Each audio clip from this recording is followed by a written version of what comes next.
How do you do, ladies and gentlemen? I'm your host, Seth Julian. Welcome you to today's morning coffee briefing. We're looking at the dollar-ruble exchange rate, and we all know why. Should war break out in the Ukraine, we expect the ruble to lose value radically. Now, since the last, so let's call it, this goes back too far in October, but even here, the end of December, until now, the ruble has lost approximately 4.25% of its value. It's a lot of money in a month or 6 weeks.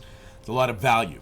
Now, there are stories that say, and I've read them extensively, that say that the Russians Putin has insulated his economy against sanctions. Nonsense. No economy is insulated against sanctions if you sell outside your country, and they do. Russia makes its money from selling energy and weapons outside for foreign exchange. Cut those markets off and they're going to be in trouble. Now, what we see here is that the price of the ruble is above the 20, the 50, and the 200-day moving average, and volume is tremendous. It's way above average, and it's spiking higher and higher. We don't know what's going to happen. Our opinion, as we have published repeatedly, is that we do not expect war to break out in the Ukraine, but it's our opinion, and we could be wrong.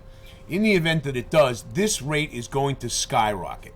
Now, we can see that going back to the beginning of the pandemic period, the ruble has been relatively stable within a fairly narrow band.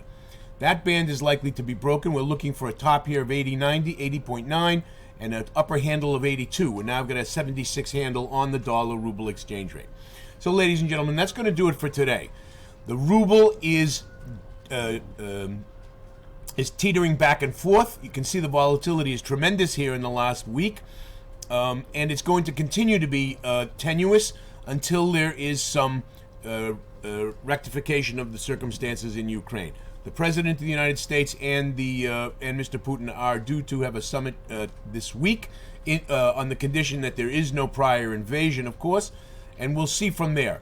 Keep your eye on the ruble. We expect it to get continually weaker. We do not expect war to break out. Keep your eye on this situation, ladies and gentlemen. This is your host, Seth Julian, wishing you all, ladies and gentlemen, the ability to trade with confidence. Bye-bye for now.